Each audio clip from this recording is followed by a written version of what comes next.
Yeah. Okay.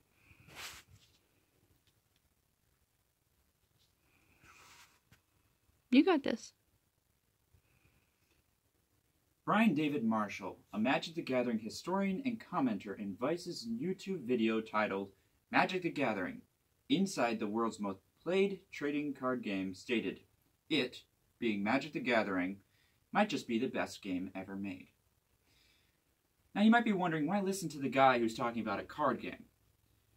Well, I've been playing this game for over 2 years and have competed in 3 separate competitive events whose prize pool was more than $10,000. Now together we might learn something interesting about this game, and maybe you might be wanting to play the game yourself after this. Magic the Gathering is a simple but complex game that has grown to have a global player base who hold competitions and has an overarching story told throughout its cards. Magic is a strategy card game that is easy to learn but very complex. Now, let's start with the basics on how to play the game so that better understanding might occur.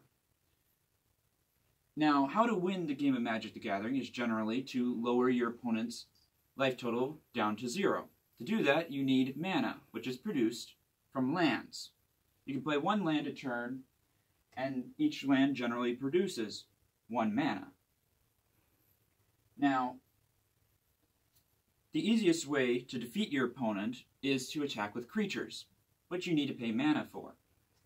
But there are other ways to win, like using cards that directly affect your opponent's life total. Or you could utilize a combinations of cards, which might not be strong when used separately, but are strong when used together. Now those were the basics on how the game works. Now let's move on to the ways that this game starts to get really complex. The complexity of Magic comes from its sheer diversity of cards and the ability on those cards. Red Bull's article on 8 things you need to know about Magic the Gathering stated, as of June 2017, 16,000 unique cards existed in the game. That's a lot of cards. And it was also shown that to have that many cards, there were over 70 different expansions since the beginning of the game. Now there are 8 different types of cards in Magic. That's a lot of different types that each add something different to the game. But there are also 14 different keyword-related abilities that are used on many different types of creatures, just one type. And for example, there's the flying type. The flying keyword-related ability, which affects how the creature is able to be defended against. But there are so many of them that it takes a while to get used to each of them. And that's only just the beginning of the rules. Now that you might understand the basics on how the game works and its complexities that exist within it, how about we go on to how popular the game is.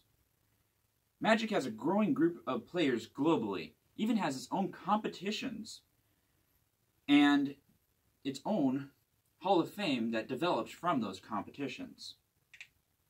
Magic has been around for 25 years, actually a little bit more than that, and it started out as a board game that was created by Richard Garfield. Well, it almost did. The board game was actually not put into production by Wizards of the Coast, and he actually revised it to create Magic the Gathering, the card game. Nowadays, there are 11 different languages that the cards are printed in, and the game even went online with Magic Online in 2002, which allowed players around the world to play the game just from their computers. With Magic being a game and going global, it can only be expected that it would gain its own competitive arena. Competitions that were created by the players of Magic later would spawn the Hall of Fame. And as for the competitions, there are 2 different really areas. There are the smaller competitions like the Friday night Magic events hosted at card shops, and the larger events such as the Pro Tour that that was created in 1996. Now, the Pro Tour later would spawn the Hall of Fame for Magic, and like any other major sport, would induct its Hall of Famers into a select group that were later immortalized on the Wizards of the Coast site. According to that site, there are now 44 members in the Magic the Gathering Hall of Fame. Now, Magic isn't about just the game. It also tells a story through the cards that is based in a large fantasy multiverse. Now, the story is told through the use of flavor text on cards and different names on cards. The flavor text on a card usually contains a quote or an explanation on what the card is. In this case, it explains the history of the artifact that is on this card. There are also storytelling in the different names, in planeswalkers and legendary creatures. Planeswalkers such as Jace have different titles throughout their different iterations of cards that explain their abilities that they have throughout the story. Legendary creatures such as Dragonlord Ojutai form also other characters in the story, in this case, a leader of his entire nation in a world. Moving on, Magic isn't just a game. It also is a story, as shown. Magic the Gathering is a card game that is more than just the simple card game that is formed from the normal decks, like poker. Magic is complex and intricate. It is played by people around the world, hosts its own competitions, and has its own Hall of Fame.